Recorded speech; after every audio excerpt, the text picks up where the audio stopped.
Insurance भी करवा सकते हो।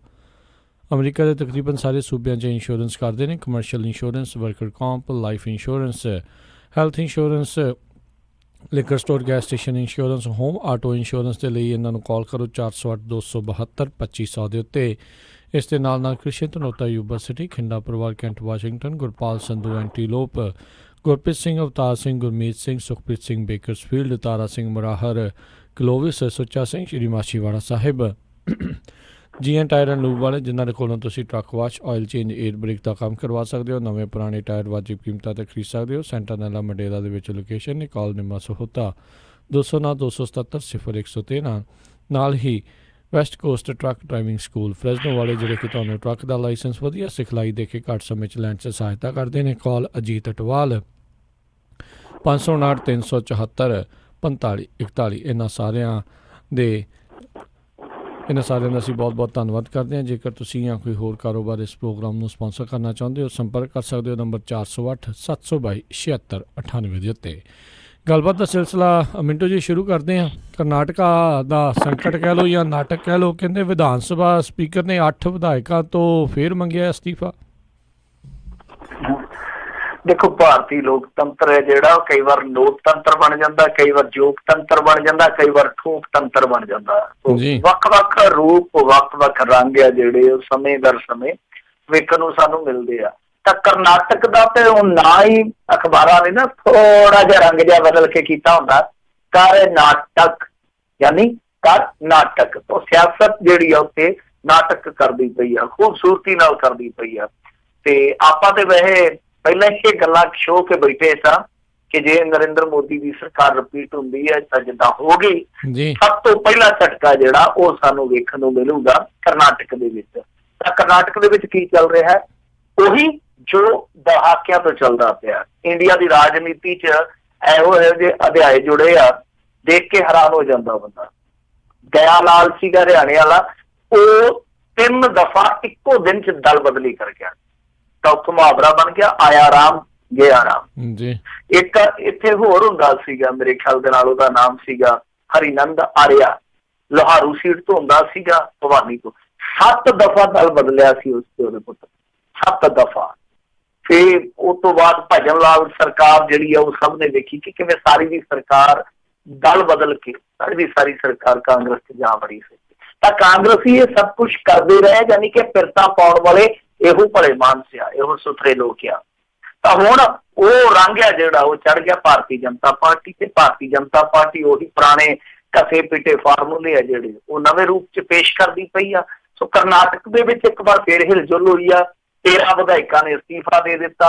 ਉਸ ਤੋਂ ਬਾਅਦ ਇਹਨਾਂ ਨੇ ਆਪਣੇ 31 ਮੰਤਰੀਆਂ ਤੋਂ ਅਸਤੀਫਾ ਲੈ ਲਿਆ। ਉਹਦਾ ਕਾਰਨ ਇਹ ਆ ਕਿ ਉਹ ਜਿਹੜੇ ਵਿਧਾਇਕ ਗਏ ਆ, ਹੁਣ ਗਏ ਤਾਂ ਐਵੇਂ ਨਹੀਂ ਆ, ਉਹ ਲਾਲਚ ਨੂੰ ਗਏ, ਕੋਈ ਕੁਛ ਵੀ ਆਖੀ ਜਾਵੇ। ਭਾਰਤੀ ਜਨਤਾ ਪਾਰਟੀ ਵਾਲੇ ਕੁਛ ਕਹਿਣ ਜਾਂ ਉਹ ਵਿਧਾਇਕ ਕੁਛ ਕਹਿਣ, ਉਹ ਤੇ ਸਭ ਨੂੰ ਪਤਾ ਵਾ ਕਿ ਗਏ ਤਾਂ ਉਹ ਡੀਲ ਦੇ ਤਹਿਤ ਨਹੀਂ ਜੀ। ਤਾਂ ਇਹਨਾਂ ਨੇ ਕੀ ਕੀਤਾ ਕਿ ਮੰਤਰੀਆਂ ਦੇ ਅਸਤੀਫੇ ਲੈ ਲਏ ਆ ਕਿ ਤੁਸੀਂ ਪਿੱਛੇ ਮੁੜਿਓ, ਤੁਹਾਨੂੰ ਜੋ ਚਾਹੀਦਾ, ਜੋ ਤੁਸੀਂ ਟੋਲਦੇ ਫਿਰਦੇ ਜੇ, ਲੱਭਦੇ ਫਿਰਦੇ ਜੇ, ਤੁਹਾਨੂੰ ਘਰੇ ਹੀ ਦੇ ਦਿੰਦੇ ਆ।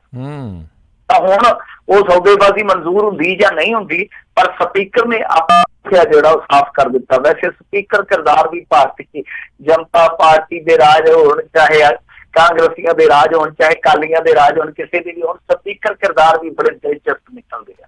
ਤਾਂ ਇਹਨਾਂ ਨੇ ਹੁਣ ਕਿਹਾ ਕਿ 8 ਨੂੰ ਮੈਂ ਬੁਲਾ ਕੇ ਯਾਨੀ ਆਪਣੇ ਕੋਲ ਪ੍ਰੋੜਤਾ ਕਰੂੰਗਾ ਕਿ ਉਹ ਅਸਤੀਫਾ ਕਾਹਤੋਂ ਦੇ ਰਹੇ ਆ। ਹੁਣ ਇੱਥੇ ਬੱਚੇ ਨੂੰ ਪਤਾ ਕਿ ਅਸਤੀਫਾ ਕਾਹਤੋਂ ਦੇ ਰਿਹਾ, ਪਰ ਰੌਲਾ ਉਹੀ ਆ ਕਿ ਸਪੀਕਰ ਹੈ ਜਿਹੜਾ ਉਹ ਹੁਣ ਥੋੜਾ ਟਾਈਮ ਪਾਊਗਾ ਤਾਂ ਕਿ ਇਹਨਾਂ ਨੂੰ ਸੰਭਲ ਦਾ ਮੌਕਾ ਮਿਲ ਸਕੇ। ਸੋ ਇਸ ਕਰਕੇ ਸਪੀਕਰ ਨੇ ਕਿਹਾ ਕਿ ਟਾਈਮ ਕੋਈ ਬਾਉਂਡ ਨਹੀਂ ਹੈ, ਟਾਈਮ ਦੀ ਕੋਈ ਬਾਉਂਡੇਸ਼ਨ ਨਹੀਂ ਹੈਗੀ ਕਿ ਇੰਨੇ ਟਾਈਮ ਦੇ ਵਿੱਚ ਨਿਬੇੜਨਾ। ਤਾਂ ਸਪੀਕਰ ਦਾ ਰੋਲ ਫਿਰ ਜਿੱਦਾਂ ਪੰਜਾਬ ਵਾਲਾ ਸਪੀਕਰ ਹੈ ਉਸੇ ਤਰ੍ਹਾਂ ਦਾ ਹੀ ਆ ਗਿਆ ਕਿ ਉਹਦੇ ਤੇ ਡਿਪੈਂਡ ਕਰਦਾ ਕਿ ਉਹ ਅਸਤੀਫੇ ਮਨਜ਼ੂਰ ਕਰਦਾ ਜਾਂ ਨਹੀਂ ਕਰਦਾ। ਜੇ 13 ਦੇ 13 ਅਸਤੀਫੇ ਪ੍ਰਵਾਨ ਕਰ ਲਏ ਜਾਂਦੇ ਆ, ਇੱਕ ਮੇਰੇ ਖਿਆਲ ਦੇ ਨਾਲ ਆਜ਼ਾਦ ਵੀ ਅਸਤੀਫਾ ਦੇ ਗਿਆ ਜੇ ਮੈਂ ਗਲਤ ਨਹੀਂ, ਤਾਂ ਇਹਨਾਂ ਦਾ ਜਿਹੜਾ ਬਹੁਮਤ ਆ ਉਹ ਟੁੱਟ ਕੇ ਆ ਜਾਣਾ 150 ਤੇ। ਤਾਂ ਭਾਜਪਾ ਜਿਹੜੀ ਉਹ 107 ਤੇ ਆ। ਤਾਂ ਇਹਦਾ ਮਤਲਬ ਕਿ ਲਾਰਜੈਸਟ ਪਾਰਟੀ ਫਿਰ ਰਾਤੋਂ ਰਾਤ ਭਾਰਤੀ ਜਨਤਾ ਪਾਰਟੀ ਹੋ ਜਾਏਗੀ ਤੇ ਉਹ ਸਰਕਾਰ ਬਣਾਉਣ ਦਾ ਦਾਅਵਾ ਕਰਨਗੇ ਪੇਸ਼। ਤੇ ਜਿਵੇਂ ਉਹ ਦਾਅਵਾ ਪੇਸ਼ ਕਰਨਗੇ ਤੇ ਉਦੋਂ ਦਾਅਵੇਦਾਰੀਆਂ ਆ ਜਾਣੀਆਂ ਕਿ ਸਾਡੀ ਵੀ ਥੋੜੀ ਜਿਹੀ ਥਾਂ ਰੱਖ ਲਓ। जी जी बिल्कुल, ਇਹ ਵੀ ਹੁਣ ਦੇਖਦੇ ਹਾਂ ਵੀ ਅਗਲਾ ਨਾਟਕ ਜਿਹੜਾ ਉੱਥੇ ਕੀ ਹੁੰਦਾ ਹੈ, ਅਗਲਾ ਐਪੀਸੋਡ ਕੀ ਆ। ਅਗਲੀ ਜਿਹੜੀ ਮਿੰਟੂ ਜੀ ਗੱਲ ਕਰਦੇ, ਕਹਿੰਦੇ ਮੋਦੀ ਸਰਕਾਰ ਕਿਰਤ ਕਾਨੂੰਨਾਂ ਨੂੰ ਹੁਣ ਟੁੱਟ ਕੇ ਪਈ ਆ। ਦੇਖੋ ਇਹਨਾਂ ਨੇ ਆਉਂਦੇ ਹੀ 2-3 ਚੀਜ਼ਾਂ ਜਿਹੜੀਆਂ ਉਹ ਬੜੀਆਂ ਘੈਂਟ ਕਰ ਦਿੱਤੀਆਂ। ਜਾਨੀ ਘੈਂਟ ਇਹ ਆ ਕਿ ਕਾਲੀ ਦੇ ਵਿੱਚ ਜਿੱਦਾਂ ਇਹਨਾਂ ਨੇ ਰਾਜ ਸਭਾ ਦਾ ਇੱਕ ਅੰਕੜਾ ਛੋਣ ਵਾਸਤੇ ਬੜੇ ਸ਼ਾਨਦਾਰ ਢੰਗ ਦੇ ਨਾਲ ਚੱਲੀਆਂ, ਉੱਥੇ ਸਫਲ ਵੀ ਰਹੇ ਆ। ਗੁਜਰਾਤ ਦੇ ਵਿੱਚ ਹੋਰ ਕੁਝ ਸੰਗੀ ਸਾਥੀ ਹੈ ਜਿਹੜੇ ਤਕਰੀਬਨ ਇਹਨਾਂ ਦੇ ਨਾਲ ਆ ਚੁੱਕੇ ਆ। ਫਿਰ ਕਿਰਤ ਕਾਨੂੰਨਾਂ 'ਚ ਬਦਲਾਅ, ਫਿਰ ਸੰਕੇਤ ਕਿ ਜੰਮੂ ਕਸ਼ਮੀਰ ਬਾਰੇ ਇਹਨਾਂ ਦਾ ਰਵੱਈਆ ਕਿਸ ਤਰ੍ਹਾਂ ਦਾ, ਕੁਛ ਅਮੈਂਡਮੈਂਟਸ ਵੀ ਲੈ ਕੇ ਆ ਰਹੇ ਆ। ਸੋ ਇਹ ਸਾਰਾ ਕੁਛ ਹੈ ਜਿਹੜਾ ਬੜੀ ਤੀਬਰਤਾ ਦੇ ਨਾਲ, ਬੜੀ ਕਾਹਲੀ ਦੇ ਨਾਲ ਕੀਤਾ ਜਾ ਰਿਹਾ। ਔਰ ਕਿਰਤ ਕਾਨੂੰਨਾਂ ਦਾ ਲਗਭਗ ਇਹਨਾਂ ਨੇ ਭੋਗ ਪਾਉਣ ਦਾ ਤਹਈਆ ਕਰ ਲਿਆ, ਤਰੱਦਦ ਕਰ ਲਿਆ। ਤਾਂ ਜਿਹੜੀ ਮੀਟਿੰਗ ਹੋਈ ਸੀਗੀ ਗ੍ਰਹਿ ਮੰਤਰੀ ਅਮਿਤ ਸ਼ਾਹ ਦੀ ਪ੍ਰਧਾਨਗੀ ਦੇ ਵਿੱਚ, ਤਾਂ ਉਹਨਾਂ 'ਚ ਇਹ ਜਿਹੜਾ ਫੈਸਲਾ ਨਿਕਲ ਕੇ ਆਇਆ, ਜੋ ਮੀਟਿੰਗ ਦੇ ਵਿੱਚ ਭਾਗ ਲੈ ਰਹੇ ਸੀ, ਉਹਨਾਂ 'ਚ ਇਹੀ ਇੱਕ ਫੈਸਲਾ ਨਿਕਲ ਕੇ ਆਇਆ ਕਾਮਨ ਤੌਰ ਤੇ ਕਿ ਜੋ 44 ਕਿਰਤ ਕਾਨੂੰਨ ਸੀ, ਇਹ ਸਾਰੇ ਭੰਗ ਕਰਕੇ 4 ਕੋਡ ਬਣਾ ਦਿੱਤੇ ਜਾਣ। ਉਜਰਤਾਂ ਭਾਵ ਤਨਖਾਹ ਨਾਲ ਸੰਬੰਧਿਤ 4 ਕਾਨੂੰਨਾਂ ਦੀ ਜਗ੍ਹਾ ਤਨਖਾਹ ਕੋਡ, PF, ਗ੍ਰੈਚੁਟੀ ਆਦਿ ਸਮਾਜਿਕ ਸੁਰੱਖਿਆ ਨਾਲ ਸੰਬੰਧਿਤ ਕਾਨੂੰਨਾਂ ਦੀ ਜਗ੍ਹਾ ਸਮਾਜਿਕ ਸੁਰੱਖਿਆ ਕੋਡ, ਉਦਯੋਗਿਕ ਸੁਰੱਖਿਆ ਤੇ ਭਲਾਈ ਕੋਡ ਤੇ ਫਿਰ ਉਦਯੋਗਿਕ ਸੰਬੰਧਾਂ ਬਾਰੇ ਕੋਡ ਬਣਾ ਦੇਣ ਦੀ ਤਜਵੀਜ਼ ਆ। ਸੋ ਇਹ ਆਖਰੀ 4 ਕੋਡ ਹੋਣਗੇ। ਤਾਂ ਇਹਨਾਂ ਦੇ ਵਿੱਚ ਕੀ ਆ ਕਿ 44 ਕਿਰਤੀ ਕਾਨੂੰਨ ਜਿਹੜੇ ਆ ਉਹ ਭੰਗ ਹੋ ਜਾਣਗੇ। ਤਾਂ ਇਹਦੇ ਵਿੱਚ ਅੱਗੇ ਜਾ ਕੇ ਨਵਾਂ ਕੀ ਨਿਕਲੇਗਾ? ਨਵਾਂ ਇਹ ਨਿਕਲੇਗਾ ਕਿ ਜੋ ਉਦਯੋਗਪਤੀਆਂ ਨੂੰ ਨੱਥ ਪਾਈ ਜਾਂਦੀ ਹੈ ਇਹਨਾਂ ਕਾਨੂੰਨਾਂ ਦੇ ਤਹਿਤ, ਤਾਂ ਉਹ ਲਗਾਮ ਜਿਹੜੀ ਆ ਉਹ ਨਿਕਲ ਜਾਊਗੀ। ਫਿਰ ਉਦਯੋਗਪਤੀ ਜਾਂ ਕੰਪਨੀਆਂ ਜਦੋਂ ਵੀ ਚਾਹਣ ਕਾਮਿਆਂ ਨੂੰ ਆਪਣੇ ਕੰਮ ਤੋਂ ਹਟਾ ਸਕਦੀਆਂ। ਫਿਰ ਘੱਟੋ ਘੱਟ ਉਜਰਤ ਦੀ ਜਿਹੜੀ ਗਰੰਟੀ ਹੈ ਜਾਂ ਸਮਾਜਿਕ ਸੁਰੱਖਿਆ, ਉਹਦੇ ਵਾਲੀਆਂ ਜਿਹੜੀਆਂ ਸਕੀਮਾਂ ਉਹਨਾਂ ਨੂੰ ਘਟਾਇਆ ਜਾ ਸਕਦਾ। ਤਾਂ ਕਈ ਪਾਰਟੀਕੂਲਰ ਕੇਸਾਂ ਦੇ ਵਿੱਚ ਤਾਂ ਉਹਨਾਂ ਨੂੰ ਬੰਦ ਤੱਕ ਕੀਤਾ ਜਾ ਸਕਦਾ। ਸਭ ਤੋਂ ਵੱਡੀ ਗੱਲ ਆ ਕਿ ਕਿਰਤੀਆਂ ਬਾਰੇ ਜੋ building and others construction workers act ਆ, ਉਹ ਤਜਵੀਜ਼ ਵੀ ਇਹਦੇ ਨਾਲ ਖਤਮ ਹੋ ਜਾਏਗੀ। ਤਾਂ ਉਹਦੇ ਵਿੱਚ ਕੀ ਸੀਗਾ ਕਿ ਇਸ ਕਾਨੂੰਨ ਦੇ ਤਹਿਤ ਜੋ ਵੀ ਸੀਗਾ ਤਜਵੀਜ਼ਾਤ ਕਾਨੂੰਨ ਦੇ ਤਹਿਤ, ਉਹ ਇਹ ਸੀਗਾ ਕਿ 20 ਲੱਖ ਰੁਪਏ ਤੋਂ ਉੱਪਰ ਦੀ ਜਿਹੜੀ ਉਸਾਰੀ ਆ ਉਹਦੇ ਕੰਮ ਵਿੱਚ ਜਿਹੜੇ ਕਿਰਤੀ ਲੱਗੇ ਆ ਉਹਨਾਂ ਵਾਸਤੇ ਫੰਡ ਇੱਕ ਨਿਰਧਾਰਿਤ ਕੀਤਾ ਗਿਆ। ਤਾਂ ਤਕਰੀਬਨ 36 ਰਾਜ ਜਾਂ ਕੇਂਦਰ ਸ਼ਾਸਿਤ ਪ੍ਰਦੇਸ਼ ਆ ਜਿਹੜੇ, ਉਹਨਾਂ ਵਿੱਚ ਉਸਾਰੀ ਮਜ਼ਦੂਰਾਂ ਸੰਬੰਧਿਤ ਬੋਰਡ ਬਣੇ ਆ ਜਾਂ ਰਜਿਸਟਰਡ ਕਾਮੇ ਆ, ਇਹ ਸਾਰੇ ਜਿਹੜੇ ਲਾਭਪਾਤਰੀ ਆ ਉਹ ਰੱਦ ਹੋ ਜਾਣਗੇ।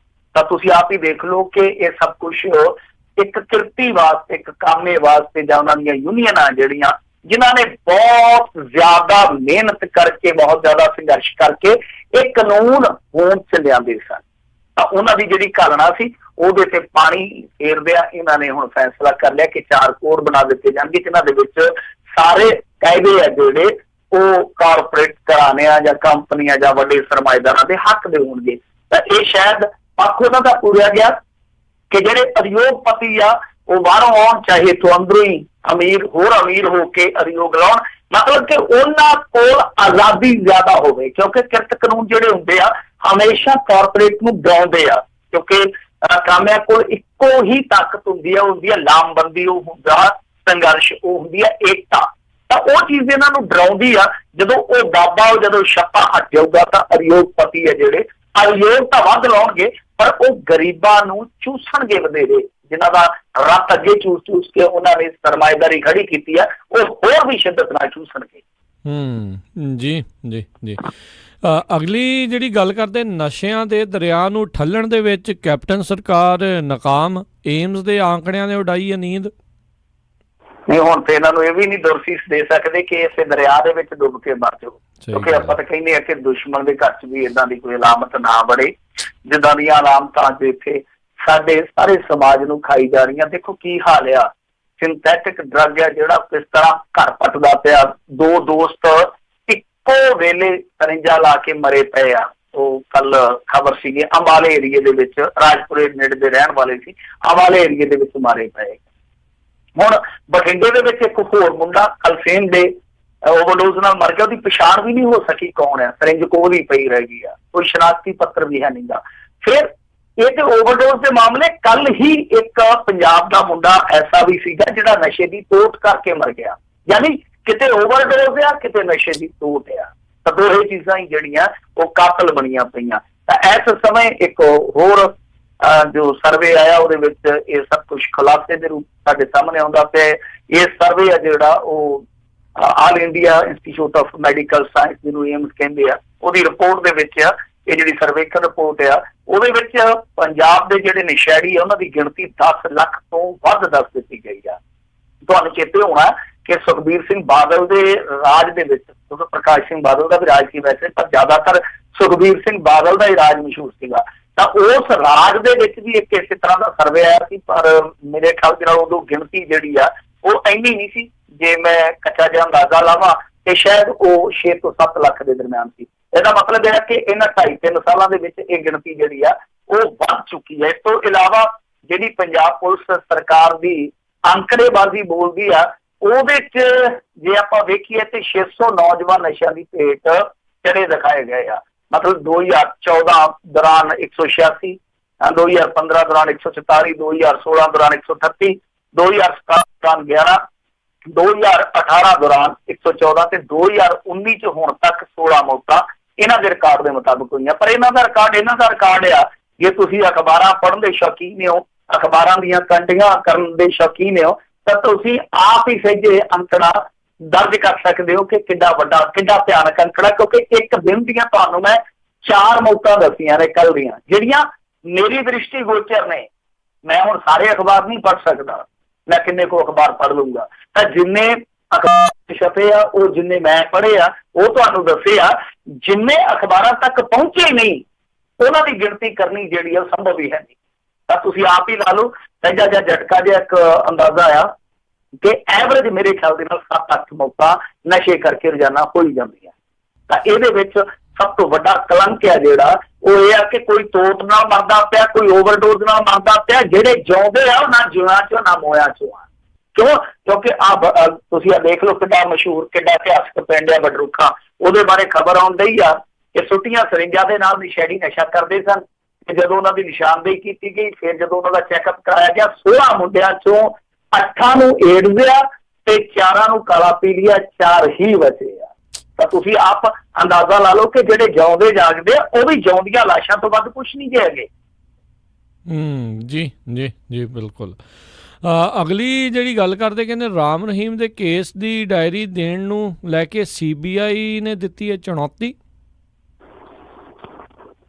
ਹੈਲੋ ਮਿੰਟੂ ਜੀ, ਅਗਲੀ ਜਿਹੜੀ ਗੱਲ ਕਰਦੇ ਆ ਵੀ ਕਹਿੰਦੇ ਰਾਮ ਰਹੀਮ ਦੇ ਕੇਸ ਦੀ ਡਾਇਰੀ ਦੇਣ ਨੂੰ ਲੈ ਕੇ CBI ਨੇ ਦਿੱਤੀ ਚੁਣੌਤੀ। ਹਾਂ ਦੇਖੋ, ਰਾਮ ਰਹੀਮ ਦਾ ਮਸਲਾ ਕੀ ਹੈ? ਵੈਸੇ ਤੇ ਇਹਦਾ ਨਾਮ ਜਿਹੜਾ ਰਾਮ ਰਹੀਮ ਤੇ ਬੜੇ ਮੁਕੱਦਸ ਨਾਮ ਸਨ, ਤਾਂ ਇਹ ਨਾਮ ਇਹਦਾ ਜਿਹੜਾ ਗੁਰਮੀਤ ਇਨਸਾਈ ਆ ਜਿਹੜਾ ਇਹਦਾ ਆਪਣਾ ਨਾਮ, ਵੈਸੇ ਉਹ ਬਹੁਤ ਕੁਛ ਲਾ ਦਿੰਦੇ ਆ, ਡਾਕਟਰ ਮੈਸੇਂਜਰ ਆਫ ਗॉड, ਪਤਾ ਨਹੀਂ ਕਿਆ ਕਿਆ ਲਾ ਦਿੰਦੇ। ਖੈਰ ਚਲੋ ਜੋ ਵੀ ਆ, ਕਿਸੇ ਦੀ ਸ਼ਰਧਾ ਹੋ ਸਕਦੀ ਆ। ਤਾਂ ਇਹਦਾ ਇੱਕ ਮਾਮਲਾ ਪੈਂਡਿੰਗ ਹੈ, ਜਿਹੜੇ ਇਹਨਾਂ ਨੇ ਨਿਪੁੰਸਕ ਬਣਾਏ ਸੀਗੇ ਉੱਥੋਂ ਦੇ ਸ਼ਰਧਾਲੂ ਡੇਰੇ ਦੇ।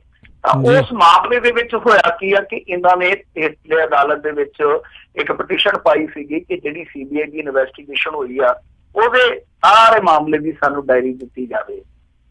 ਤਾਂ ਉਹ ਜਿਹੜੀ ਹੇਠਲੀ ਅਦਾਲਤ ਸੀਗੀ ਉਹ ਇਹਨਾਂ ਦੇ ਹੱਕ ਦੇ ਵਿੱਚ ਗਈ। ਉਹਨਾਂ ਨੇ ਇਹ ਫੈਸਲਾ ਕੀਤਾ ਕਿ ਹਾਂ ਭਾਈ ਇਹਨਾਂ ਨੂੰ ਉਹਦੀਆਂ ਕਾਪੀਆਂ ਜਿਹੜੀਆਂ ਮਿਲਣੀਆਂ ਚਾਹੀਦੀਆਂ ਨੇ। ਤਾਂ ਸੁਪਰੀਮ ਕੋਰਟ ਸੌਰੀ ਕਹਿ ਰਿਹਾ ਹਾਈ ਕੋਰਟ ਦੇ ਵਿੱਚ ਹੁਣ ਪਹੁੰਚੀ ਹੈ CBI ਨੇ ਉਸ ਫੈਸਲੇ ਨੂੰ ਚੈਲੰਜ ਕੀਤਾ ਹੈ ਕਿ ਇਹਨਾਂ ਨੂੰ ਇਹ ਡਾਇਰੀ ਜਿਹੜੀ ਆ ਉਹ ਨਹੀਂ ਦਿੱਤੀ ਜਾਣੀ ਚਾਹੀਦੀ। ਤਾਂ ਇਹਦੇ ਤੇ ਨੋਟਿਸ ਹੈ ਜਿਹੜਾ ਉਹ ਗੁਰਮੀਤ ਇਨਸਾਨ ਨੂੰ ਹੋ ਗਿਆ। ਤਾਂ ਹੁਣ ਇਹਦੀ ਜਵਾਬ ਤਲਬੀ ਹੋਊਗੀ, ਇਹਦੇ ਵੱਲੋਂ ਨੋਟਿਸ ਦਾ ਜਵਾਬ ਦਿੱਤਾ ਜਾਊਗਾ ਕਿ ਇਹਨੂੰ ਕਾਹਦੇ ਵਾਸਤੇ ਉਹ ਕਾਪੀਆਂ ਚਾਹੀਦੀਆਂ। ਤਾਂ ਦੇਖੋ, ਇਸ ਮਾਮਲੇ ਦੇ ਵਿੱਚ 2 ਪੱਖ ਹੈ। ਪਹਿਲਾ ਪੱਖ ਇਹ ਆ ਕਿ ਹਰੇਕ ਮਾਮਲਾ ਚਾਹੇ ਉਹ ਜਿੱਡਾ ਮਰਜ਼ੀ ਗੰਭੀਰ ਹੋਵੇ, ਚਾਹੇ ਜਿੱਡਾ ਮਰਜ਼ੀ ਗੁੰਝਲਦਾਰ ਹੋਵੇ, ਜਿੱਡਾ ਮਰਜ਼ੀ ਸੰਵੇਦਨਸ਼ੀਲ ਹੋਵੇ, ਉਹਦੇ ਵਿੱਚ ਜਿਹੜਾ ਕ੍ਰਿਮੀਨਲ ਹੁੰਦਾ, ਜਿਹੜਾ ਅਪਰਾਧੀ ਹੁੰਦਾ, ਦੋਸ਼ੀ ਹੁੰਦਾ, ਮੁਲਜ਼ਮ ਹੁੰਦਾ, ਉਹਦੇ ਕੁਝ ਅਧਿਕਾਰ ਹੁੰਦੇ ਆ। ਤਾਂ ਉਹਦੇ ਵਿੱਚ ਜਿੱਦਾਂ ਚਲਾਨ ਦੀ ਕਾਪੀ ਆ ਜਾਂ ਹੋਰ ਇਸ ਤਰ੍ਹਾਂ ਦੇ ਜਿਹੜੇ ਡਾਕੂਮੈਂਟ ਆ ਉਹ ਦੇਣ ਦਾ ਪ੍ਰਬੰਧ ਕੀਤਾ ਜਾਂਦਾ ਕਿ ਕੋਈ ਵੀ ਦੋਸ਼ੀ ਹੈ ਜਿਹੜਾ ਉਹ ਆਪਣੇ ਆਪ ਨੂੰ ਬਿਹਤਰ ਢੰਗ ਦੇ ਨਾਲ ਬਚਾ ਸਕੇ, ਬਿਹਤਰ ਢੰਗ ਦੇ ਨਾਲ ਤਿਆਰੀ ਕਰ ਸਕੇ। ਇਹਦੇ ਵਾਸਤੇ ਉਹ ਡਾਕੂਮੈਂਟ ਕਿਸੇ ਵੇਲੇ ਵੀ ਕਢਾਏ ਜਾ ਸਕਦੇ ਆ। ਤਾਂ ਉਹ ਤੁਸੀਂ ਅਪਲਾਈ ਕਰਕੇ ਵੀ ਲੈ ਸਕਦੇ, ਜਿਹੜੇ ਜ਼ਰੂਰੀ ਹੁੰਦੇ ਆ ਜੋ ਪ੍ਰੋਵੀਜ਼ਨ ਦੇ ਤਹਿਤ ਉਹ ਤੁਹਾਨੂੰ ਦਿੱਤੇ ਵੀ ਜਾਂਦੇ ਆ। ਤਾਂ ਹੁਣ ਇਹਨਾਂ ਨੇ ਸ਼ਾਇਦ ਆਪਣਾ ਅਧਿਕਾਰ ਵਰਤਿਆ ਹੋ ਸਕਦਾ ਡੇਰੇ ਵਾਲਿਆਂ ਨੇ, ਪਰ ਦੂਜਾ ਪੱਖ ਇਹ ਵੀ ਵੇਖਣ ਵਾਲਾ ਕਿਉਂਕਿ ਉਹ ਮਾਮਲਾ ਪੈਂਡਿੰਗ ਆ, ਮਾਮਲਾ ਬੜਾ ਸੰਵੇਦਨਸ਼ੀਲ ਆ, ਮਾਮਲਾ ਬਹੁਤ ਵੱਡੇ ਡੇਰੇ ਤੇ ਬਹੁਤ ਵੱਡੀ ਡੇਰੇ ਦੀ ਜਿਹੜੀ ਫੋਲੋਇੰਗ ਹੈ ਉਹਦੇ ਨਾਲ ਜੁੜਿਆ ਹੋਇਆ। ਤਾਂ ਇੱਥੇ ਇਹ ਵੀ ਵੇਖਣਾ ਚਾਹੀਦਾ ਕਿ ਕੁਝ ਸਟੇਟਮੈਂਟਾਂ ਇਸ ਤਰ੍ਹਾਂ ਦੀਆਂ ਹੁੰਦੀਆਂ ਜਿਹਦੇ ਵਿੱਚ ਜਿਹੜੇ ਪੀੜਤ ਹੁੰਦੇ ਆ ਜਾਂ ਹੋਰ ਗਵਾਹ ਹੁੰਦੇ ਆ ਉਹ ਇਸ ਸ਼ਰਤ ਤੇ ਸਟੇਟਮੈਂਟ ਦਰਜ ਕਰਵਾਉਂਦੇ ਆ ਕਿ ਸਾਡਾ ਨਾਂ ਜਿਹੜਾ ਉਹ ਜਨਤਕ ਨਹੀਂ ਕੀਤਾ ਜਾਊਗਾ। ਤਾਂ ਇਹ ਕੋਰਟ ਨੂੰ ਹੁਣ ਡਿਸਾਈਡ ਕਰਨਾ ਪਊਗਾ। ਅਪਰ ਕੋਰਟ ਇਸ ਚੀਜ਼ ਨੂੰ ਵੇਖੂਗੀ ਕਿ ਹਾਂ ਜੇ ਅਸੀਂ ਇਹ ਰਿਕਾਰਡ ਸਾਰਾ ਇਹਨਾਂ ਨੂੰ ਸੌਂਪਦੇ ਹਾਂ ਤਾਂ ਉਸ ਸੂਰਤ ਦੇ ਵਿੱਚ ਕੋਈ ਕੇਸ ਤੇ ਜਾਂ ਗਵਾਹ ਤੇ ਜਾਂ ਕਿਸੇ ਪੀੜਤ ਤੇ ਤਾਂ ਕੋਈ ਪ੍ਰਭਾਵ ਨਹੀਂ ਪਊਗਾ। ਤਾਂ ਮੇਰੇ ਖਿਆਲ ਦੇ ਨਾਲ ਇੱਥੇ ਆ ਕੇ ਸਵਾਲ ਜਵਾਬ ਕਾਫੀ ਤਿੱਖੇ ਹੋਣਗੇ। ਉਸ ਤੋਂ ਬਾਅਦ ਜਿਹੜਾ ਫੈਸਲਾ ਨਿਕਲ ਕੇ ਆਊਗਾ ਉਹ ਦੇਖਾਂਗੇ ਕਿ ਕਿਹਦੇ ਹੱਕ ਚ ਆਉਂਦਾ ਵਾ। ਜੀ ਜੀ। ਅਗਲੀ ਜਿਹੜੀ ਗੱਲ ਕਰਦੇ ਕਹਿੰਦੇ ਸਿੱਧੂ ਦੇ ਖਿਲਾਫ ਅੰਦਰੋਂ ਤੇ ਬਾਹਰੋਂ ਸ਼ਿਕਾਇਤਾਂ ਦਾ ਦੌਰ ਜਾਰੀ।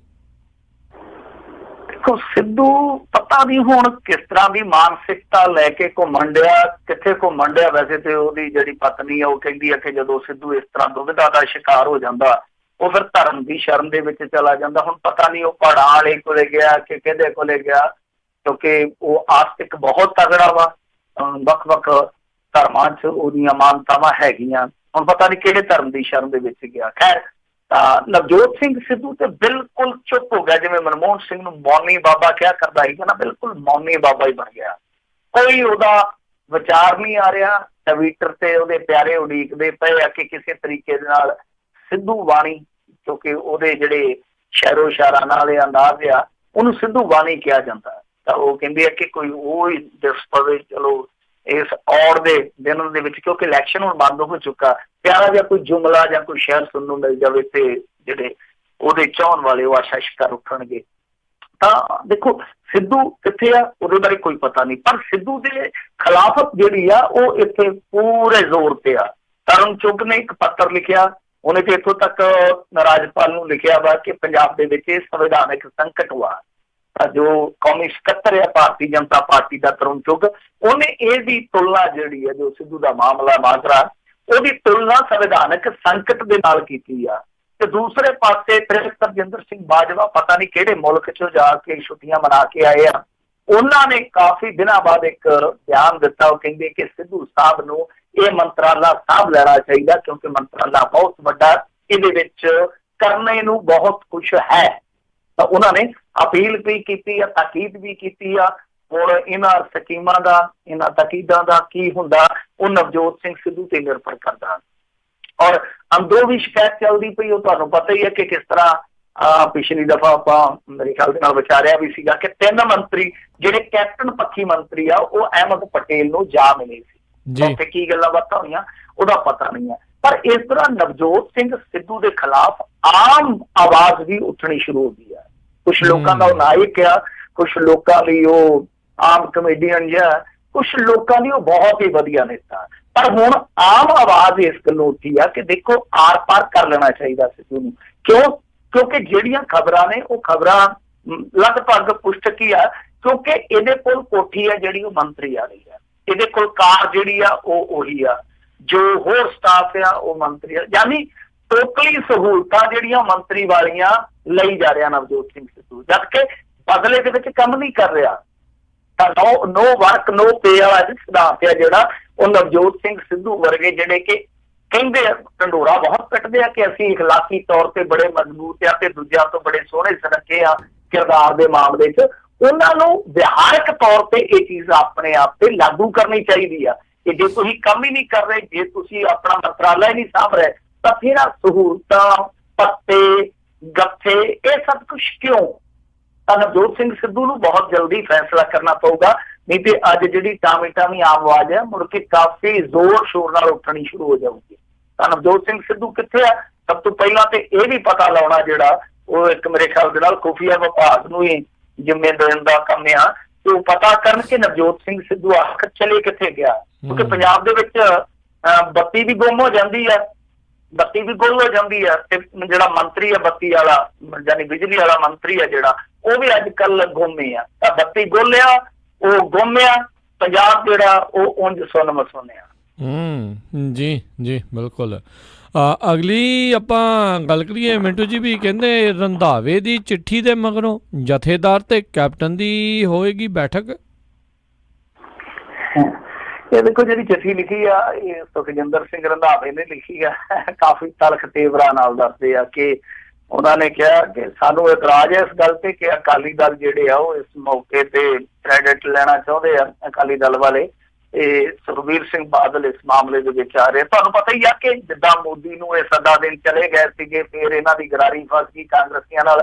ਕਾਂਗਰਸੀ ਕਹਿੰਦੇ ਕਿ ਮੋਦੀ ਤੇ ਪਹਿਲਾਂ ਹੀ ਹੁੰਗਾਰਾ ਭਰ ਚੁੱਕਾ ਪੰਜਾਬ ਆਉਣ ਵਾਸਤੇ। ਫਿਰ ਸੁਖਬੀਰ ਸਿੰਘ ਬਾਦਲ ਨੇ ਇੱਕ ਨਵਾਂ ਹੀ ਤੀਰ ਛੱਡ ਦਿੱਤਾ। ਸੁਖਬੀਰ ਸਿੰਘ ਬਾਦਲ ਕਹਿੰਦਾ ਕਿ ਦੇਖੋ ਸਮਾਗਮਾਂ ਦੇ ਜਿਹੜੇ ਦੇਖ ਰੇਖ ਵਾਲੇ ਕੰਮ ਆ ਉਹ ਗੁਰਦੁਆਰਿਆਂ ਦੇ ਅੰਦਰ ਸੰਭਾਲਣੇ SGPC ਨੇ। ਤੇ SGPC ਨੂੰ ਤੁਹਾਨੂੰ ਪਤਾ ਹੀ ਹੈ ਕੌਣ ਸੰਭਾਲਦਾ। ਇੰਡਾਇਰੈਕਟਲੀ ਕਹਿ ਗਏ ਕਿ ਅੰਦਰ ਤੇ ਭਾਈ ਸਾਰਾ ਕੁਝ ਸਾਡਾ ਹੀ ਆ, ਜਿੱਥੇ ਮੰਚ ਸਜਣੇ ਆ, ਜਿੱਥੇ ਸਾਰਾ ਕੁਛ ਚੱਲਣਾ ਵਾ। ਤਾਂ ਬਾਹਰ ਕਹਿੰਦੇ ਕਿ ਦੇਖੋ ਲੋਕਾਂ ਦਾ ਪਾਣੀ ਦਾ ਪ੍ਰਬੰਧ ਕਰਨਾ, ਲੋਕਾਂ ਦੇ ਵਾਸ਼ਰੂਮ ਦਾ ਪ੍ਰਬੰਧ ਕਰਨਾ, ਸੰਗਤ ਵਾਸਤੇ ਹੋਰ ਪ੍ਰਬੰਧ ਕਰਨੇ, ਸੜਕਾਂ ਰੱਖਣਾ, ਇਹ ਵਗੈਰਾ ਕਰਨਾ, ਇਹ ਸਾਰਾ ਕੁਛ ਸਰਕਾਰਾਂ ਦੇ ਹੀ।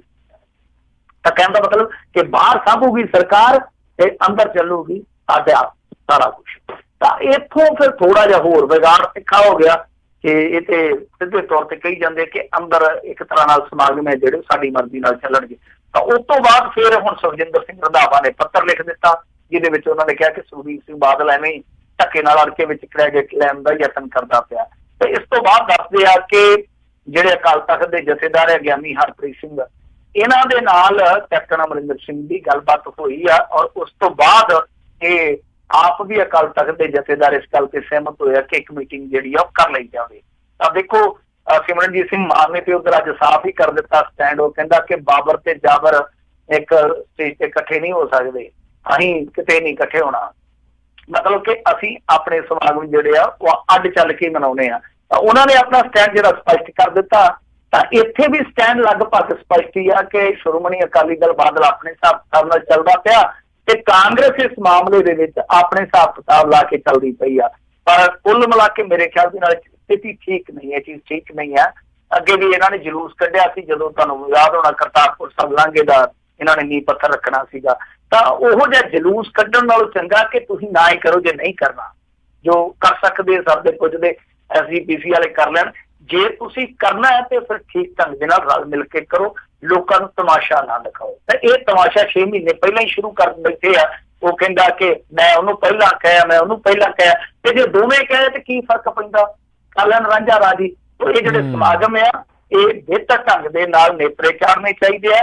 ਇਹ ਵੇਖਣਾ ਚਾਹੀਦਾ ਕਿ ਬਾਬੇ ਨਾਨਕ ਦੀ ਧਰਤੀ ਤੇ ਅੱਜ ਕੱਲ੍ਹ ਹੋ ਕੀ ਰਿਹਾ। ਜੰਗਲਾਤ 20-25% ਹੀ ਛੱਡੇ, ਕੁਛ ਨਹੀਂ 2-2.5% ਆ। ਪੀਣ ਵਾਲਾ ਪਾਣੀ ਤੁਹਾਡਾ ਲੱਭਦਾ ਹੀ ਨਹੀਂ। ਪੀਣ ਵਾਲਾ ਛੱਡੋ, ਆਉਣ ਵਾਲੇ ਸਮੇਂ ਚ ਨਹਾਉਣ ਤੇ ਧੋਣ ਵਾਲਾ ਪਾਣੀ ਆ ਜਿਹੜਾ ਉਹ ਵੀ ਨਹੀਂ ਲੱਭਣਾ ਤੁਹਾਨੂੰ। ਉਹਦੇ ਬਾਰੇ ਸੋਚੋ। ਕੁਦਰਤ ਦਾ ਜਿਹੜਾ ਤੁਸੀਂ ਘਾਣ ਕੀਤਾ ਉਹਦੇ ਬਾਰੇ ਸੋਚੋ। ਜਿਹੜੀ ਬਰਾਬਰਤਾ ਦਾ ਸੰਦੇਸ਼ ਬਾਬੇ ਨਾਨਕ ਨੇ ਦਿੱਤਾ ਸੀ, ਉਸ ਬਰਾਬਰਤਾ ਨੂੰ ਕਿਸ ਤਰੀਕੇ ਨਾਲ ਬਰਬਰਤਾ ਜਿਹੜੀ ਕੁਚਲਦੀ ਪਈ ਆ ਉਹਦੇ ਬਾਰੇ ਸੋਚੋ। ਗੱਲਾਂ ਜਿਹੜੀਆਂ ਸੋਚਣ ਵਾਲੀਆਂ, ਗੱਲਾਂ ਜਿਹੜੀਆਂ ਕਰਨ ਵਾਲੀਆਂ ਕਰਨੀਆਂ ਚਾਹੀਦੀਆਂ। ਇਸ ਚੀਜ਼ ਤੋਂ ਇਹਨਾਂ ਨੂੰ ਥੋੜਾ ਜਿਹਾ ਉੱਤੇ ਉੱਠ ਕੇ ਗਵਾਂਢੀ ਤੋਂ ਸਿੱਖਣਾ ਚਾਹੀਦਾ। ਕਿਉਂਕਿ ਦੇਖ ਲਓ ਪਾਕਿਸਤਾਨ ਦੇ ਵਿੱਚ ਜਿਸ ਤਰ੍ਹਾਂ ਦੇ ਮਰਜ਼ੀ ਹਾਲਾਤ ਹੋਣ, ਸਾਡਾ ਕੋਈ ਸਰੋਕਾਰ ਨਹੀਂ ਹੈ, ਪਰ ਕਰਤਾਰਪੁਰ ਸਾਹਿਬ ਲਾਂਘੇ ਦੇ ਮਾਮਲੇ ਦੇ ਵਿੱਚ ਉਹਨਾਂ ਕਿਸ ਤਰੀਕੇ ਨਾਲ ਇਕਜੁੱਟ ਹੋ ਕੇ ਇੱਕ ਵੱਤ ਹੋ ਕੇ ਖੜ ਕੇ ਦਿਖਾਇਆ, ਉਹ ਚੀਜ਼ ਇਹਨਾਂ ਨੂੰ ਜ਼ਰੂਰ ਸਿੱਖ ਲੈਣੀ ਚਾਹੀਦੀ ਆ। ਅਕਲ ਆਉਂਦੇ ਆ ਜੇ ਦੁਸ਼ਮਣ ਤੋਂ ਵੀ ਆਉਂਦੀ ਹੋਵੇ ਤੇ ਲੈ ਲੈਣੀ ਚਾਹੀਦੀ ਆ, ਕੋਈ ਫਰਕ ਨਹੀਂ ਪੈਂਦਾ। ਜੀ ਜੀ ਜੀ। ਅਗਲੀ ਜਿਹੜੀ ਮਿੰਟੂ ਜੀ ਗੱਲ ਕਰਦੇ, ਕਹਿੰਦੇ ਜਾਲ ਸੰਭਾਲ ਦਾ ਨਾਟਕ ਕੰਮ ਵਿੱਢ ਲਏ ਪਰ ਕੋਈ ਫੰਡ ਨਹੀਂ। ਦੇਖੋ ਜਲ ਸੰਭਾਲ ਦਾ ਇਹ ਵਾਕਈ ਨਾਟਕ ਆ, ਕਿਉਂਕਿ ਇਹਨਾਂ ਨੇ ਕੇਂਦਰ ਪੱਧਰ ਤੋਂ ਸਕੀਮ ਸ਼ੁਰੂ ਕੀਤੀ ਹੋਈ ਆ ਕਿ ਜਲ ਸੰਭਾਲਿਆ ਜਾਵੇ। ਘਰ ਘਰ ਨਾਲ ਇਸ ਤਰ੍ਹਾਂ ਦੀ ਇੱਕ ਯੋਜਨਾ ਵੀ ਲੈ ਕੇ ਆ ਰਹੇ, ਇੱਕ ਸਕੀਮ ਵੀ ਲੈ ਕੇ ਆ ਰਹੇ ਆ। ਤਾਂ ਕਹਿਣ ਦਾ ਮਤਲਬ ਇਹ ਹੈ ਕਿ ਇਹ ਹੁਣ ਜ਼ਿਲ੍ਹਾ ਪੱਧਰੀ ਪ੍ਰੋਗਰਾਮ ਕਰਦੇ ਪਏ, ਮੀਟਿੰਗਾਂ ਕਰਦੇ ਪਏ ਆ। ਪਰ ਰੌਲਾ ਇਹ ਆ ਕਿ ਜਿਹੜੀਆਂ ਮੀਟਿੰਗਾਂ ਜਿਹਦੇ ਵਿੱਚ ਏਜੰਡਾ ਇਹੋ ਆ ਕਿ ਇੱਕ ਤੇ ਧਰਤੀ ਨੂੰ ਰੀਚਾਰਜ ਕੀਤਾ ਜਾਵੇ ਬੋਰਾਂ ਰਾਹੀਂ, ਜਿੱਥੇ ਜਿੱਥੇ ਪਾਣੀ ਜਿਹੜਾ ਮੀਂਹ ਦਾ ਵਧੇਰੇ ਹੁੰਦਾ। ਦੂਸਰੀ ਚੀਜ਼ ਇਹ ਕੀਤੀ ਜਾਵੇ ਕਿ ਜਿੱਦਾਂ ਛੱਪੜਾਂ ਦਾ ਪਾਣੀ ਆ ਉਹਨੂੰ ਸੋਧ ਕੇ ਤੇ ਗਾਂਹ ਜਿਵੇਂ ਸੀਚੇਵਾਲ ਮਾਡਲ ਦੇ ਵਿੱਚ ਕੀਤਾ ਜਾਂਦਾ ਕਿ ਉਹ ਪਾਣੀ ਹੈ ਜਿਹੜਾ ਅਗਾਂਹ ਖੇਤਾਂ ਨੂੰ ਲਾਇਆ ਜਾਵੇ। ਤੋ ਇਸ ਤਰ੍ਹਾਂ ਦੀਆਂ ਚੀਜ਼ਾਂ ਜਿਹੜੀਆਂ ਉਹ ਇਸ ਮਾਮਲੇ 'ਚ ਕਰਨੀਆਂ ਬਣਦੀਆਂ ਸੀਗੀਆਂ ਤਾਂ ਕਰਦੇ ਵੀ ਪਏ ਸੀਗੇ। ਪਰ ਰੌਲਾ ਇੱਥੇ ਪੈਂਦਾ ਪਿਆ ਕਿ ਨਾ ਤੇ ਕੇਂਦਰ ਸਰਕਾਰ ਕੋਈ ਫੰਡ ਘੱਲਦੀ ਪਈ ਆ। ਪੰਜਾਬ ਵਾਲੇ ਕਹਿੰਦੇ ਜੀ ਦੇਖੋ ਨਰੇਗਾ ਸਕੀਮ ਤਹਿਤ ਆਉਣੇ ਸੀਗੇ ਪੈਸੇ ਮਟੀਰੀਅਲ ਦੇ, ਤੇ ਉਹ ਹਾਲੇ ਆਏ ਨਹੀਂ ਹੈ, ਸਾਡੇ ਕੋਲ ਹੈ ਕੱਖ ਨਹੀਂ ਹੈ। ਤੇ ਕੀ ਕਰਦੇ ਪਏ ਆ ਕਿ ਜਿਹੜੇ ਦਾਨੀ ਸੱਜਣੇ ਇੱਕ ਤੇ ਇਹੋ ਜਿਹੇ ਨਕੰਮੇ ਹਾਕਮ ਆ ਸਾਡੇ, ਉਹ ਦੰਦੇ ਚੱਕੇ ਦਾਨੀਆਂ ਕੋਲ ਭੱਜ ਪੈਂਦੇ ਆ। ਤੁਹਾਨੂੰ ਯਾਦ ਹੋਣਾ ਜਦੋਂ ਪੰਜਾਬ ਦੇ ਮੇਰੇ ਖਿਆਲ ਦੇ ਪਠਾਨਕੋਟ ਏਰੀਏ ਦੇ ਵਿੱਚ ਇੱਕ ਥਾਣੇ ਤੇ ਹਮਲਾ ਹੋਇਆ ਸੀਗਾ, ਕਾਫੀ ਵੱਡਾ ਹਮਲਾ ਸੀਗਾ, ਤਾਂ ਉਸ ਤੋਂ ਬਾਅਦ ਕੀ ਸੀਗਾ ਕਿ ਇਹਨਾਂ ਨੇ ਸੀਮੈਂਟਡ ਮੋਰਚੇ ਜਿਹੜੇ ਸੀਗੇ ਉਹ ਬਣਾਉਣੇ ਸੀਗੇ। ਗੁਰਦਾਸਪੁਰ ਜ਼ਿਲ੍ਹੇ ਦੇ ਵਿੱਚ ਸ਼ਾਇਦ ਉਹ ਹਮਲਾ ਹੋਇਆ ਸੀ ਇੱਕ ਥਾਣੇ ਤੇ। ਉਸ ਤੋਂ ਬਾਅਦ ਜਿਹੜੇ ਸੀਮੈਂਟਡ ਮੋਰਚੇ ਬਣਾਉਣੇ ਸੀ ਉਹਨਾਂ ਵਾਸਤੇ ਵੀ ਇਹਨਾਂ ਕੋਲੋਂ ਫੰਡ ਨਹੀਂ ਨਿਕਲਿਆ, ਔਰ ਉਸ ਟਾਈਮ ਇਹਨਾਂ ਨੇ ਜਾ ਕੇ ਚੰਗੇ ਕਾਰੋਬਾਰੀ ਸੀ ਜਿਹੜੇ ਸ਼ਹਿਰੀਏ, ਉਹਨਾਂ ਦੇ ਦਰਾਂ ਤੇ ਪੱਲਾ ਵਿਛਾ ਦਿੱਤਾ ਸੀਗਾ ਕਿ ਪਾਓ ਖਰਾਤ, ਮਤਲਬ ਕਿ ਦਾਨ ਕਰੋ। ਉਹ ਕਿਸੇ ਨੇ ਦਿੱਤੇ, ਕਿਸੇ ਨੇ ਨਹੀਂ ਦਿੱਤੇ। ਉਹ ਅੱਜ ਤੱਕ ਜਿਹੜੇ ਸੀਮੈਂਟਡ ਪੋਸਟ ਆ ਉਹ ਨਹੀਂ ਬਣੇ, ਕਿਤੇ ਬਣੇ ਕਿਤੇ ਨਹੀਂ ਬਣੇ, ਨਹੀਂ ਤੇ ਆਮ ਤੌਰ ਤੇ ਬੋਰੀਆਂ ਜਾਂ ਭਰ ਕੇ ਗੱਟੇ ਜੇ ਭਰ ਕੇ ਸਾਰ ਲੈਂਦੇ ਆ। ਤਾਂ ਖੈਰ ਇਸ ਮਾਮਲੇ 'ਚ ਵੀ ਇਹੋ ਹੁੰਦੇ ਆ, ਵੱਡੇ ਵੱਡੇ ਕਾਰੋਬਾਰੀ ਆ ਜਿਹੜੇ ਉਹਨਾਂ ਕੋਲ ਫੰਡ ਲੈ ਰਹੇ ਆ। ਹੁਣ ਤੁਸੀਂ ਦੇਖੋ ਜਿੰਨਾ ਕੰਪਨੀਆਂ ਕੋਲੋਂ, ਜਿੰਨਾ ਕਾਰਖਾਨੇਦਾਰਾਂ ਕੋਲੋਂ ਜਾ ਕੇ ਇਹੋ ਜਿਹੇ ਮਾਮਲਿਆਂ 'ਚ ਫੰਡ ਲੈਂਦੇ ਆ, ਉਹ ਫਿਰ ਧਰਤੀ ਦੇ ਵਿੱਚ ਤੇਜ਼ਾਬ ਪਾਉਣ, ਉਹ ਵਾਤਾਵਰਨ ਦਾ ਘਾਣ ਕਰਨ, ਉਹਨਾਂ ਨੂੰ ਫਿਰ ਰੋਕੂਗਾ ਕੌਣ ਦੱਸੋ? ਜੀ ਜੀ ਬਿਲਕੁਲ ਬਿਲਕੁਲ। ਤੇ ਮਿੰਟੂ ਜੀ ਜਾਂਦੇ ਜਾਂਦੇ ਜੇ ਖੇਡ ਜਗਤ ਦੇ ਉੱਤੇ ਦੇਖਦੇ ਜਾਈਏ ਤਾਂ ਅੱਜ ਸੈਮੀਫਾਈਨਲ ਮੈਚ ਇੰਡੀਆ ਤੇ ਨਿਊਜ਼ੀਲੈਂਡ ਦਾ ਹੋ ਰਿਹਾ ਆ, ਪਰ ਮੀਂਹ ਪੈ ਗਿਆ, ਲੱਗਦਾ ਔਖਾ ਹੀ ਆ ਵੀ ਹੁਣ ਗਾਂ ਅੱਗੇ ਕੁਝ ਖੇਡਿਆ ਜਾਊਗਾ। ਦੇਖੋ ਮੁਸ਼ਕਲ ਹੀ ਆ, ਪਰ ਭਾਰਤ ਤੇ ਨਿਊਜ਼ੀਲੈਂਡ ਦੇ ਜਿਹੜੇ ਲੋਕ ਆ ਉਹਨਾਂ ਦੇ ਦਮ ਜਿਹੜੇ ਅਟਕੇ ਪਏ ਆ, ਸਾਹ ਅਟਕੇ ਪਏ ਆ, ਕਿਉਂਕਿ ਮੈਚ ਹੈ ਜਿਹੜਾ ਉਹ ਪੂਰਾ ਨਹੀਂ ਹੋ ਸਕਿਆ। 46.1 ਓਵਰ ਹੀ ਸੁੱਟਿਆ ਗਿਆ, ਜਿਹਦੇ ਵਿੱਚ ਉਹਨਾਂ ਦਾ ਸਕੋਰ ਜਿਹੜਾ ਸੀਗਾ ਨਿਊਜ਼ੀਲੈਂਡ ਵਾਲਿਆਂ ਦਾ ਉਹ ਹੈਗਾ ਸੀਗਾ 5 ਵਿਕਟ ਤੇ 209। ਤਾਂ ਹੁਣ ਖੇਡ ਦੀ ਸੰਭਾਵਨਾ ਤੇ ਹੈ ਨਹੀਂ ਕਿ ਬਾਕੀ ਬੈਠੇ ਆ ਲੋਕ ਟੈਲੀਵਿਜ਼ਨ ਸੈਟਾਂ ਦੇ ਅੱਗੇ ਕਿ ਸ਼ਾਇਦ ਬਾਕੀ ਦੀ ਖੇਡ ਸ਼ੁਰੂ ਹੋ ਸਕੇ, ਪਰ ਲੱਗਦਾ ਨਹੀਂ ਹੈ। ਪਰ ਇਹਦੇ ਵਿੱਚ ਇਹ ਆ ਕਿ ਇਹ ਖੇਡ ਜੇ ਦੁਬਾਰਾ ਸ਼ੁਰੂ ਹੁੰਦੀ ਆ, ਮੰਨ ਲਓ ਕੱਲ ਨੂੰ ਰਿਜ਼ਰਵ ਡੇ ਹੈ ਇਹਨਾਂ ਦੇ ਕੋਲ, ਤਾਂ ਇਹਨਾਂ ਨੇ ਐਤਕੀ ਨਿਯਮ ਇਹ ਬਣਾਇਆ, ਕਾਇਦਾ ਇਹਨਾਂ ਦਾ ਇਹ ਆ ਕਿ ਖੇਡ ਦੁਬਾਰਾ ਸ਼ੁਰੂ ਨਹੀਂ ਹੋਣੀ, ਖੇਡ ਉੱਥੋਂ ਹੀ ਸ਼ੁਰੂ ਹੋਣੀ ਆ, ਖੇਡ ਉੱਥੋਂ ਹੀ ਸ਼ੁਰੂ ਹੋਊਗੀ।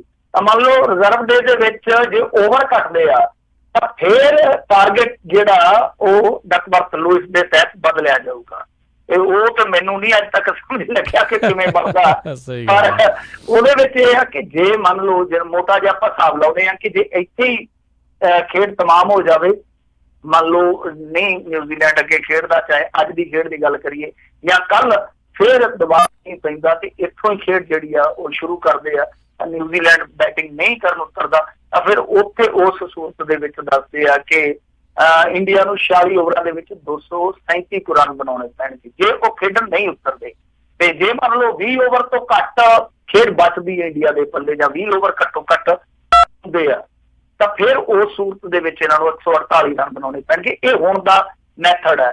ਤਾਂ ਕਹਿਣ ਦਾ ਭਾਵ ਇਹ ਹੋਆ ਕਿ ਜੇ ਦੁਬਾਰਾ ਕੱਲ ਨੂੰ ਸ਼ੁਰੂ ਹੁੰਦੀ ਹੈ ਖੇਡ ਤਾਂ ਫਿਰ ਤੇ ਉਮੀਦ ਕੀਤੀ ਜਾ ਸਕਦੀ, ਪਰ ਖੇਡ ਇੱਥੋਂ ਸ਼ੁਰੂ ਹੋਊਗੀ। ਜੇ ਮੰਨ ਲਓ ਰਿਜ਼ਰਵ ਡੇ ਦੇ ਵਿੱਚ ਵੈਸੇ ਸੰਭਾਵਨਾ ਉੱਥੇ ਵੀ ਮੀਂਹ ਦੀ ਹੈਗੀ ਆ ਅਗਲੇ ਦਿਨ ਵੀ, ਤੇ ਜੇ ਉਹ ਖੇਡ ਫਿਰ ਧੁੱਪ ਜਾਂਦੀ ਹੈ, ਵਾਸ਼ ਆਊਟ ਹੋ ਜਾਂਦੀ ਆ, ਤਾਂ ਉਦੋਂ ਫਿਰ ਇੰਡੀਆ ਜਿਹੜਾ ਉਹ ਪਾਰ ਪਾ ਜਾਊਗਾ, ਕਿਉਂਕਿ ਇੰਡੀਆ ਜਿਹੜਾ ਉਹਨੇ ਟੌਪ ਕੀਤਾ ਸੀਗਾ ਸਾਰੇ ਸੰਸਾਰ ਕੱਪ ਦੇ ਲੀਗ ਗਰੁੱਪ ਦੇ ਵਿੱਚ। ਤਾਂ ਉਹ ਫਿਰ ਆਪਣੀ ਪਰਫਾਰਮੈਂਸ ਦੇ ਆਧਾਰ ਤੇ ਜੋ ਉਹਨਾਂ ਦੇ ਕੋਲ ਪੁਆਇੰਟਸ ਨੇ ਜਾਂ ਉਹਨਾਂ ਦੀ ਰਨ ਰੇਟ ਆ ਉਹਦੇ ਆਧਾਰ ਤੇ ਉਹ ਫਾਈਨਲ 'ਚ ਚਲੇ ਜਾਊਗਾ। ਸੋ ਇੰਡੀਆ ਮੈਂ ਕਹੂੰਗਾ ਕਿ ਓਵਰਆਲ ਮਜ਼ਬੂਤ ਪੋਜੀਸ਼ਨ 'ਚ, ਜੇ ਖੇਡ ਇੱਥੋਂ ਸ਼ੁਰੂ ਹੁੰਦੀ ਹੈ ਤਦ ਵੀ, ਜੇ ਖੇਡ ਮੰਨ ਲਓ ਘੱਟਵੇਂ ਓਵਰਾਂ 'ਚ ਸ਼ੁਰੂ ਹੁੰਦੀ ਹੈ ਤਾਂ ਫਿਰ ਵੀ ਇੰਡੀਆ ਮਜ਼ਬੂਤ ਰਹੇਗਾ। ਜੀ ਜੀ ਜੀ। ਤੇ ਚਲੋ ਦੇਖਦੇ ਹਾਂ ਕੀ ਬਣਦਾ। ਸਾਰਿਆਂ ਦੀਆਂ ਨਜ਼ਰਾਂ ਜਿਹੜੀਆਂ ਆ ਇੱਥੇ ਟਿਕੀਆਂ ਹੋਈਆਂ ਨੇ। ਬਹੁਤ ਬਹੁਤ ਮਿੰਟੂ ਜੀ ਤੁਹਾਡਾ ਧੰਨਵਾਦ, ਤੁਸੀਂ ਸਾਡੇ ਨਾਲ ਜੁੜੇ ਇਹਨਾਂ ਖਬਰਾਂ ਬਾਰੇ ਜਾਣਕਾਰੀਆਂ ਦਿੱਤੀਆਂ। ਅਗਲੀ ਵਾਰ ਤੱਕ ਲਈ ਬੜੀ ਮਿਹਰਬਾਨੀ। ਪਿਆਰ ਭਰੀ ਸਤਿ ਸ਼੍ਰੀ ਅਕਾਲ ਜੀ। ਸਤਿ ਸ਼੍ਰੀ ਅਕਾਲ ਜੀ। ਜੀ ਤੇ ਸੋ ਤੇ ਇੱਥੇ ਸਾਡਾ ਅੱਜ ਦਾ ਇਹ ਪ੍ਰੋਗਰਾਮ ਸਮਾਪਤ ਆ। ਮਿਲਦਾ ਆ ਤੁਹਾਨੂੰ ਅਗਲੀ ਵਾਰ, ਉਦੋਂ ਤੱਕ ਲਈ ਮੇਰੇ ਵੱਲੋਂ ਵੀ ਪਿਆਰ ਭਰੀ ਨਿੱਘੀ ਸਤਿ ਸ਼੍ਰੀ ਅਕਾਲ ਜੀ। ਉਹਦੇ ਵਾਸਤੇ ਰਹੋ, ਹੱਸਦੇ ਖੇਲਦੇ ਰਹੋ, ਸੁਣਦੇ ਰਹੋ ਪੰਜਾਬੀ ਰੇਡੀਓ USA।